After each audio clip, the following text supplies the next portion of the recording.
तो हमारे अमेरिका में सफ़ीर थे उस वक्त, असद मजीद कह रहे हैं कि कोई थ्रेट नहीं था। जिन्होंने ये साइफर लिखा है, जो साइफर के ऑथर हैं, वो कह रहे हैं कोई थ्रेट मौजूद नहीं था, और आप कह रहे हैं नहीं थ्रेट मौजूद था। अदालत में गवाही दे दी गई, मगर आपने अपने सियासी मफाद के लिए मुल्क के बैनुल अक़वामी सतह पर ताल्लुकात को ख़राब करने की कोशिश की, मुल्क को नुकसान पहुँचाने की कोशिश की, और उसके बाद आपने एक रेजोल्यूशन पाकिस्तान के खिलाफ पास करवाया, जैसे भी करवाया, फंडिंग करवाई, और फंडिंग करवा के आपने बाकायदा लॉबीज़ हायर की जिन्होंने ये सारा काम आपके लिए किया, और पाकिस्तान के खिलाफ एक रेजोल्यूशन आप ले आए। तो फॉरेन फंडिंग इस्टेब्लिश्ड, 9 मई के हमले इस्टेब्लिश्ड, साइफर का केस इस्टेब्लिश्ड, अमेरिका में रेजोल्यूशन इस्टेब्लिश्ड। तो हुकूमत ने यह फैसला किया है, इन तमाम चीज़ों को देखते हुए, सबूतों को देखते हुए,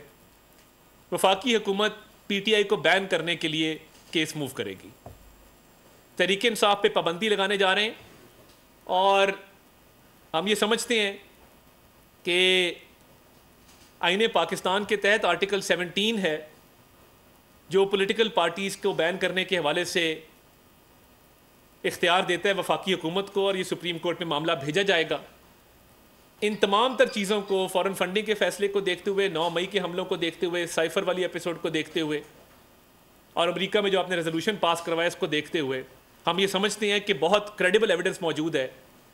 कि तहरीक इंसाफ पर पाबंदी लगाई जाए। सब्सक्राइब करें और बेल दबाएं ताकि कोई खबर रह न जाए।